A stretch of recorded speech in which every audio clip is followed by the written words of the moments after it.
Okay, hej Martin. Jeg er lige nødt til at undskylde for den dårlige lydkvalitet. Det er ScreenPad, der er noget galt med. Jeg ved ikke, hvad jeg kan gøre. Nå, lad os begynde. Så vi skulle lave en problemstilling, og jeg havde fokus på, hvordan medborgerne i det danske demokrati er.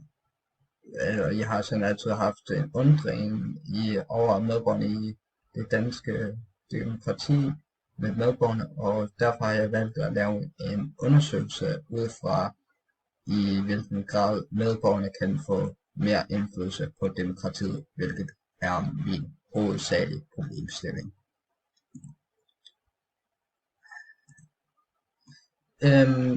Konklusionen er, ja, som jeg har fået ud af det her gennem mit undersøgelse her, er, at medborgere kan få indflydelse på demokratiet ved at være en del af forskellige indflydelseskanaler, hvilket kan jo omhandle fra fagforeninger eller også organisationer, fordi de kan sådan gå ind og påvirke det politiske system med medborgernes interesser. Men så er spørgsmålet egentlig opstår, hjælper de her indflydelseskanaler virkeligt? Så jeg har skulle lave nogle dokumentationer med redegørende spørgsmål med, hvad demokrati generelt er. Og demokrati er jo bare et politisk system, der er styret af folket, hvilket er jo bare det betyder fra græsk af, hvilket er demo, hvilket er din folk, og så kratisk, hvilket er den som styrer. Og så har demokrati også 4 forskellige former for demokratityper.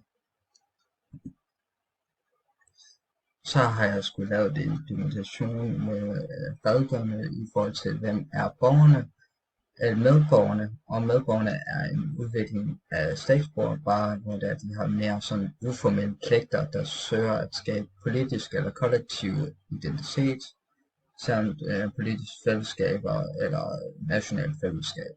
Og så er det også her, at medborgere også kan deles op i forskellige medborgerskabstyper. Så skulle jeg analysere med hvilke indflydelseskanaler som medborgere har. Og det har jeg gjort ud fra 2 artikler, men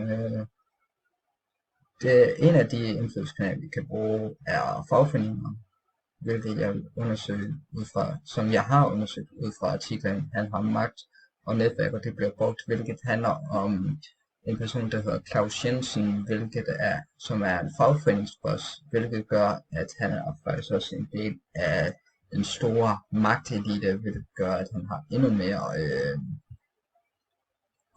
også bare mere indflydelse. Også med i forhold til, at han er jo fagforeningsboss, hvilket skal sikre de medborgere, som er en del af hans fagforening, overenskomster, altså løn og sådan noget. Medborgertypen, der sådan er meget enig i den her type, er meget den demokratiske medborger, og mere specifikt den loyale medborger, hvilket har fokus på, at man skal være medlem af de politiske organisationer, hvilket omhandler også selvfølgelig fagforeninger. Fordi det gør sådan, at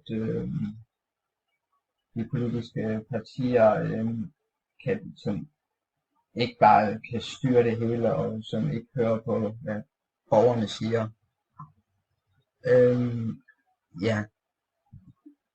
Så er det også, jeg skulle dokumentere om en anden artikel, en selvfunden artikel, hvilket er, hvor der bliver brugt en organisation, hvilket er, regeringen vil undersøge selvcensur blandt lærere, men Danmarks Lærerforening kender ikke til problemet. Lærerforeningen står som en nærmest organisation, hvor det er, de sådan modsiger regeringen, at de ikke behøver at lave den her undersøgelse på sådan emner, der bliver taget op i skolen, om de er sådan meget sensitive for eleverne.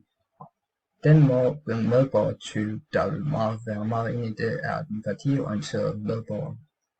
Og så den mere konkrete nationale medborger, fordi de har sådan indsigter i det nationale kultur med sådan at prøve at bevare det med samt sproget, religion og historie. Fordi uden det har vi jo ikke sådan en historie, så er vi jo bare nogle forskellige medborgere, som vi kender historien på.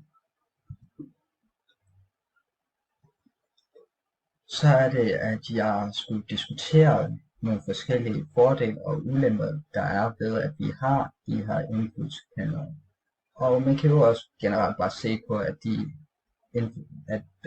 er jo meget subjektivt, hvad man mener i forhold til, der kunne være fordele og ulemper. Men hvis der vi bare tager fokus i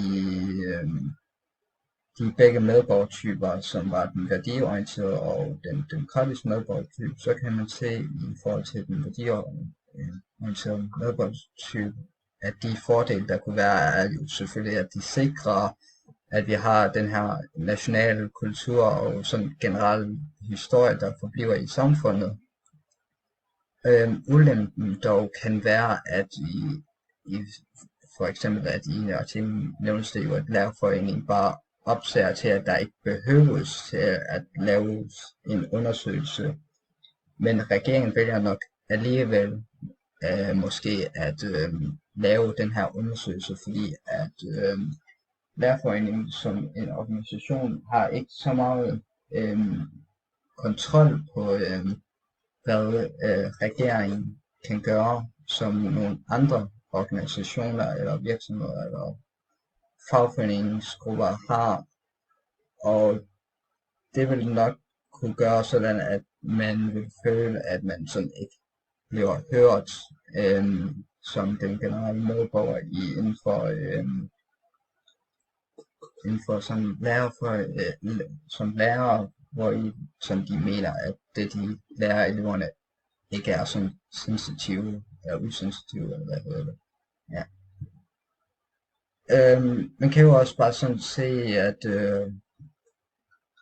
også for den demokratiske medborger er fordelene jo, at med at være, at når man er i arbejde, så sikrer man, at alle får sådan nogle gode overenskomster ved at opsøge direkte en fagforening.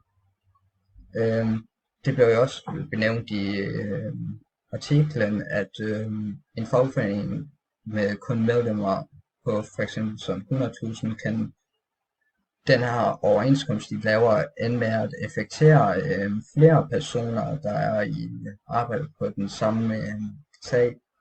Ulempen dog ved, at man har fagforeninger, er, at de kan bruge medlemmers penge til at støtte partierne jo selv. Og så hvis det er det ud fra den demokratiske, så er det jo, man vil altid prøve at opsøge en fagforening, så det kunne godt være, at man ikke laver noget research på den fagforening, som man vælger på, eller vælger at blive en del af, og derved kan man ende med at give penge til nogen, der støtter noget helt andet, end som du faktisk er sådan konkret enig med.